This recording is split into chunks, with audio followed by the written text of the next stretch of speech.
Hi, I'm going to go ahead and do part 7 for the Truth About Truman School so we can finish up by the end of the school year. I'll be putting several of these on this week. So this is part 7 of the Truth About Truman School. And we left off with Lily. The next morning, as soon as my mom got in the shower, I hurried into the living room and turned on her computer. My mom didn't like me getting on the computer before school, but I had to see if Milk and Honey had posted my secret yet. My fingers were shaking so bad I could hardly type www.truthabouttruman.com. When the site came up, I saw huge block letters at the top of the screen.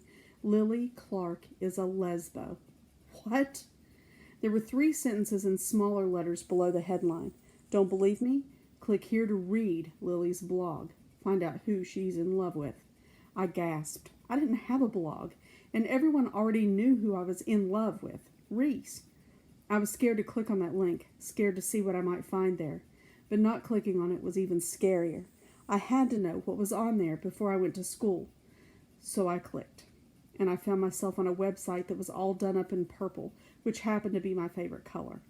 It had lots of pictures and animations. There was a picture of me in the upper right-hand corner, my normal 8th grade picture, not the awful 5th grade one. The words Lily's Lesbian Diary sort of danced across the top. There was only one entry. Hi, welcome to my blog. My name is Lily, and I'm an 8th grader at Truman Middle School. I've decided it's time to come out of the closet and tell everyone that I'm a total lesbian, and I'm proud of it. I'm going to use this blog to write about all my lesbian experiences.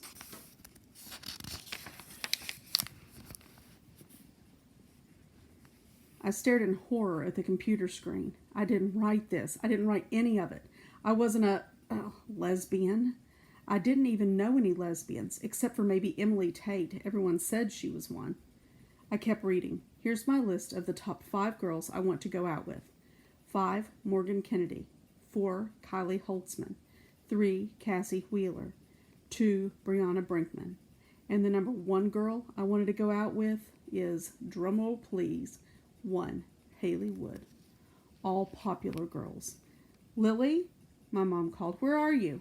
I'm right here, I called back, hoping my voice didn't give anything away. I quickly shut everything down and tried to act normal when she came out. But it was hard. My entire body trembled. My heart pounded so hard I thought it was going to explode. What are you doing? Mom asked. Are you on the computer? Yeah, I was just checking Centerpoint to make sure I got all my homework. My mom looked at me funny, like she didn't quite believe me. I stood up. I better get ready for school now, I said, even though school was the last place I wanted to go. How in the world was I going to face everyone at school? Brianna. I checked the Truth About Truman website while I dried my hair before school. Lily's secret was up. Lily Clark is a lesbo. There was a link to her diary, which was all about her lesbian experiences, plus a list of girls she likes. Haley and I were at the top of the list. Haley was going to freak out when she saw this. I turned my hairdryer off and checked my buddy list to see if Haley was online.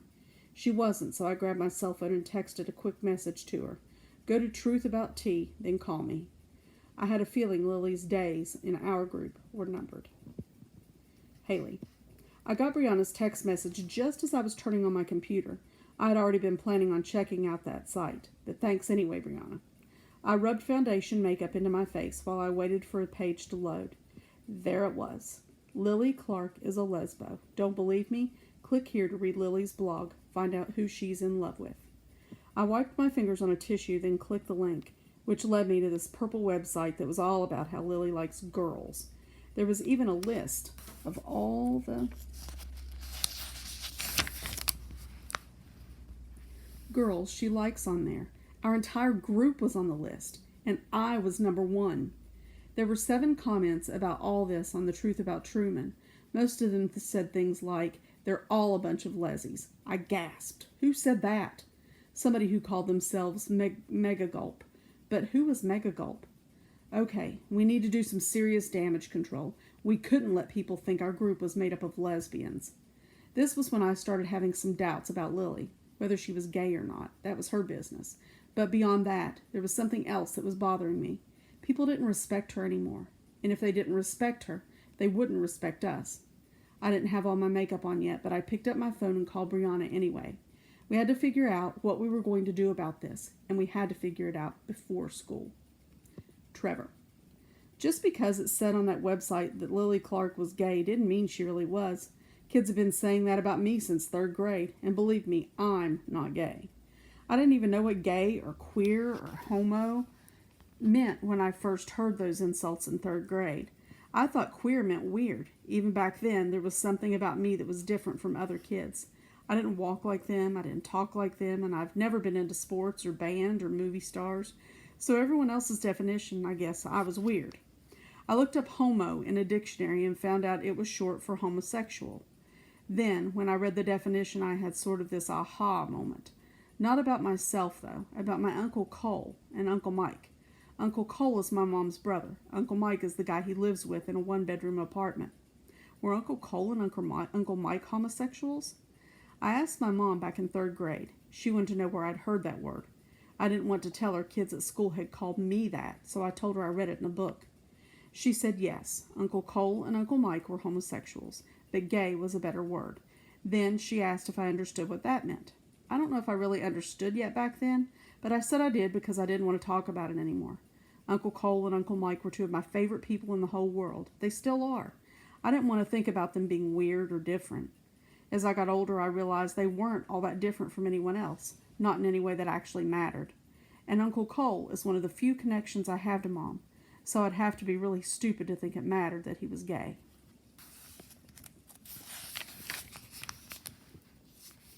But when you're in middle school, it matters a lot if you're gay. It matters a lot if people just think you're gay.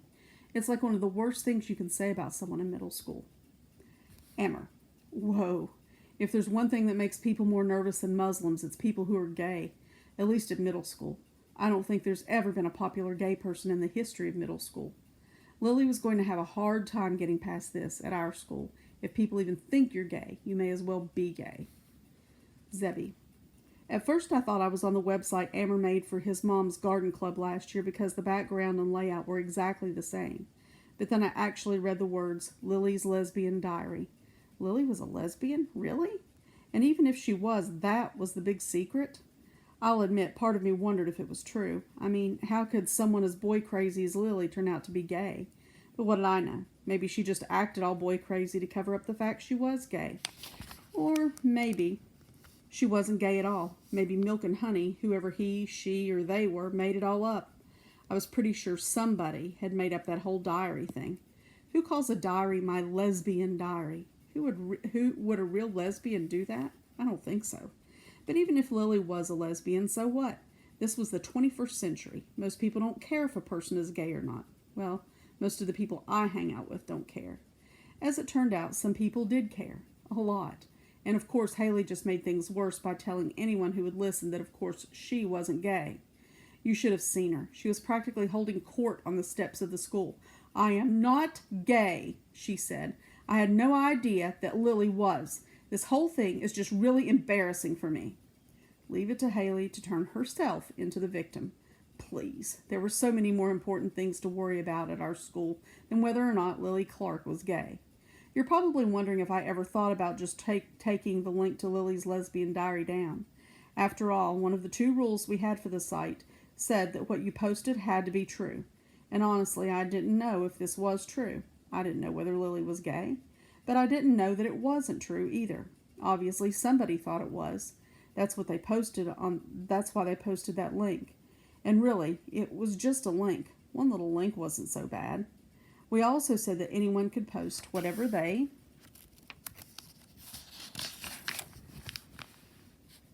wanted on our site, and we wouldn't censor it. So, in the interest of free speech, I decided I had to leave that link up. Lily. Haley's mom called my mom again that morning. She couldn't pick me up for school because Haley had to get there early to make up her PE. Right. Haley hadn't missed any school lately, so I knew she didn't have any PE to make up. Haley and the others were avoiding me again because of that new website that wasn't even mine. When I got to school, I didn't have the nerve to check the bathroom to see if my friends were in there. If they were, they'd probably ignore me. That's what we do when we push someone out of our group. Not knowing what else to do, I went straight to my homeroom. Lily! Mrs. Connor jumped when I walked in. She'd been correcting homework or something at her desk. Hi, Mrs. Connor, I mumbled. I figured she'd go back to whatever it was she was doing, and I'd take out my math and start on the next day's assignment, since Mrs. Connor was also my math teacher and all. But I could feel Mrs. Connor's eyes on me as I opened my math book. Is everything all right, Lily? She asked with concern. Oh, no. Did Mrs. Connor go on that website? I cleared my throat. Everything's fine, Mrs. Connor. Good. I've never known you to arrive so early for class. Mrs. Connor smiled. I got a little worried. I forced myself to smile back, then went back to my assignment.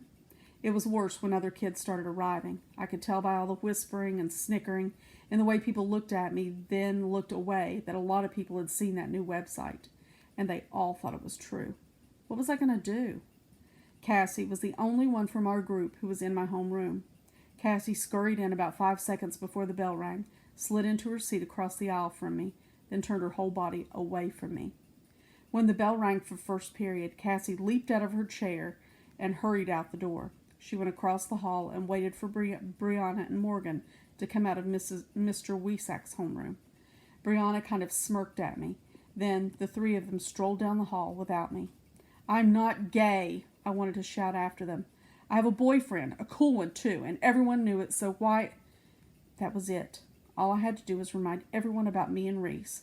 We had to be seen walking through the halls together, preferably holding hands. That would fix everything.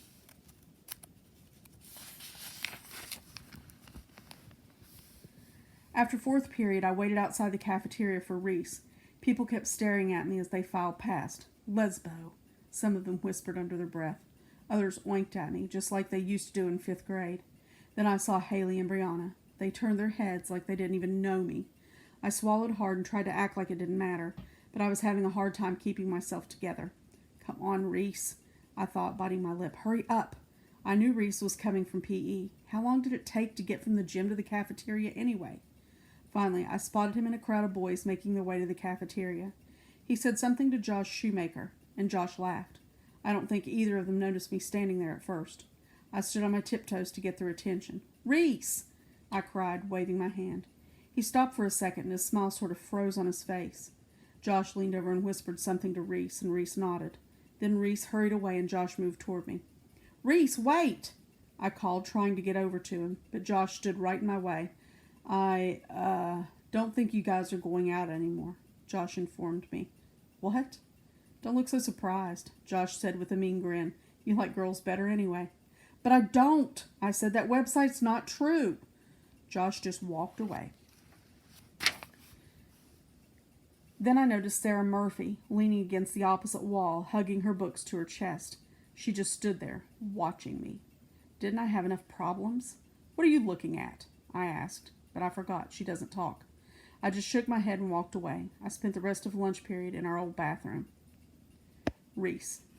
Haley asked me if I wrote about what happened for the website. I said no. I just wrote what I had for language arts, and that was it. But Haley said I had a unique perspective, and I should write about it for the website too. I don't know what she's talking about. I don't have a unique perspective, and none of that stuff really affected me much.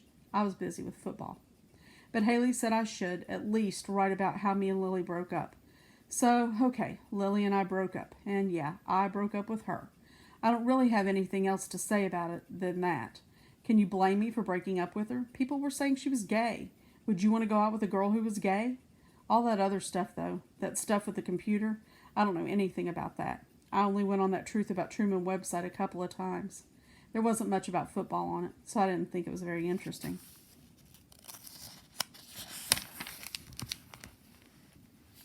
Anonymous. In language arts last year, Mrs. Johnstone said there's nothing more powerful than the written word. I never really believed it then, but I was starting to believe it now. People were looking at Lily Clark a lot differently now, all because of a few things they saw about her online. This was working out way better than I ever thought it would. Lily. I was never so relieved to hear the bell ring at the end of the day as I was that day. Haley, Brianna, and I were supposed to go over to Brianna's house after school to work on our cheers, but considering Haley and Brianna hadn't said a word to me all day, it was probably safe to assume we weren't practicing today. or that I wasn't practicing with them. So how was I supposed to get home if I didn't get a ride from Brianna's mom? Since my mom worked, I always got a ride from Haley or Brianna's mom. I couldn't very well call my mom at work and tell her I didn't have a ride today. She'd want to know why, and I couldn't tell her why. So what was I supposed to do? Walk? I never walked home from school before, but it wasn't far. Zebby and Amber walked to and from school all the time. But then again, people like them always walked or rode their bikes. Everywhere they went. People in my crowd got rides. I felt weird walking home, like everyone was looking at me and was wondering why I was walking, or why I was walking by myself. Don't you have any friends? They probably wondered. I don't remember the last time I went anywhere by myself. Some kids in the back seat of a blue car rolled down their window and yelled, "Hey, Leslie," as they drove past me. I didn't even know them. I tried to avoid looking at any other cars that went by after that, but at the same time I sort of watched out of the corner of my eye for Brianna's mom's car. I was wondering what Brianna's mom would do if she saw me walking. Would she stop to offer me a ride? Or would Brianna and everyone have already warned her not to? But I never saw their car the whole way home. Brianna didn't live in my neighborhood. When I got home, I went straight to the computer. Wow, I had 37 emails, which had to be some sort of record. Most of them came from stupid addresses like fatuglyandproud@yahoo.com or oldbaby325 at hotmail.com, so there was no way to know who any of these people were.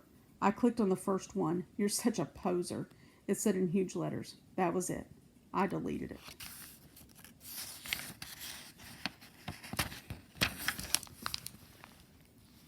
The next one said, "Dear Lily, you're so disgusting. You walk around like you're better than everyone, and then we find out you're a homo." "I'm not," I thought, blinking back tears. "Why does everyone believe that stupid website?" My hands shook as I scrolled the list of emails. Were all these emails like the first two? I scanned the list of email addresses, searching for names or addresses of people I knew. But the only one in there that was even close to something I recognized was Emily the Lesbiante at hotmail.com. That couldn't really be Emily Tate's email address, and Emily certainly wasn't a friend of mine, so I don't know why I clicked on the email, but I did.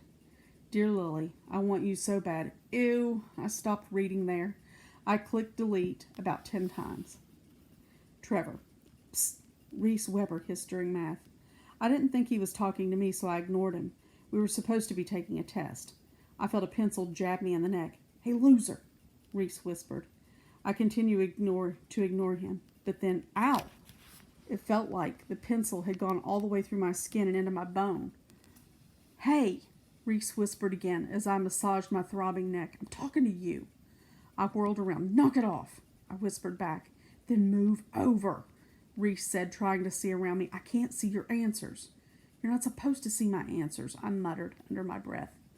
By now, kids on either side of us were watching us, but Mr. Wesack was too busy on his computer to pay any attention to what was going on.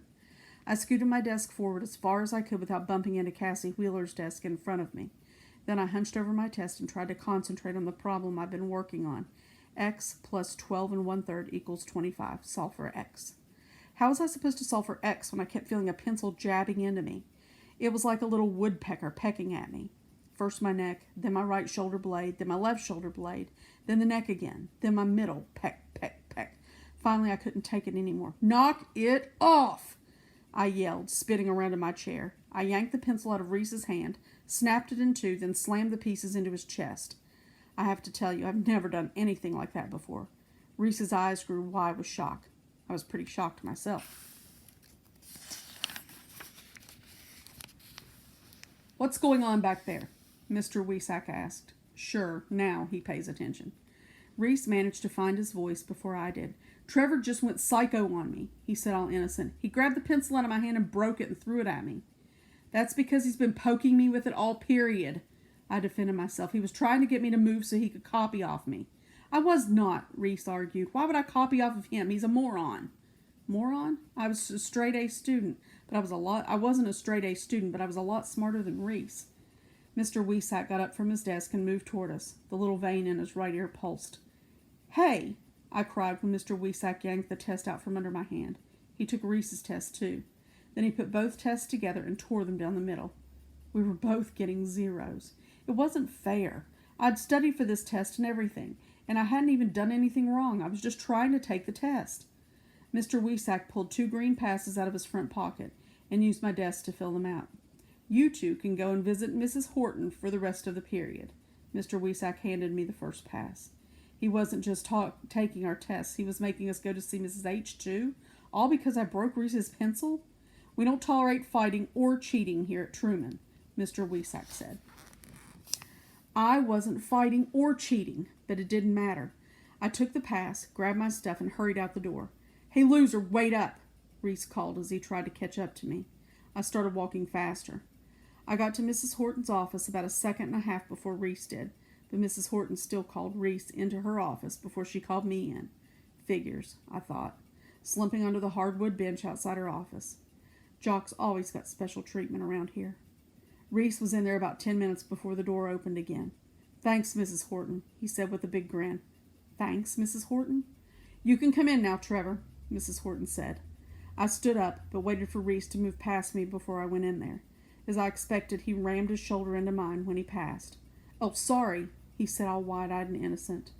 I went into Miss Horton's office and nudged the door closed with my foot.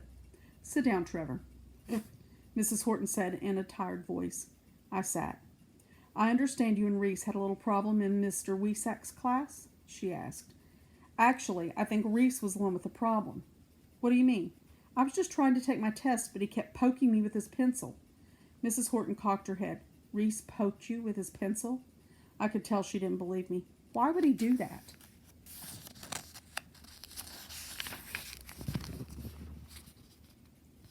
Why is the sky blue? I mean, what were you doing to provoke him? Mrs. Horton clarified.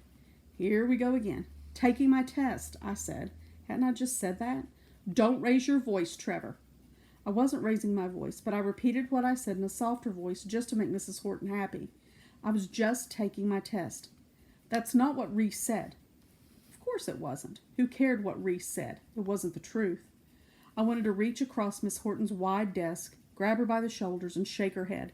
How come any time I had trouble with some other kids, it was always, well, what are you doing to provoke it, Trevor? Did anyone ever ask Lily Clark what she did to provoke everyone? We'll stop there for today. We'll pick up with Zebby, and I may put some more on here later today, just so we can get a little closer to being finished. So tune back in for part 8.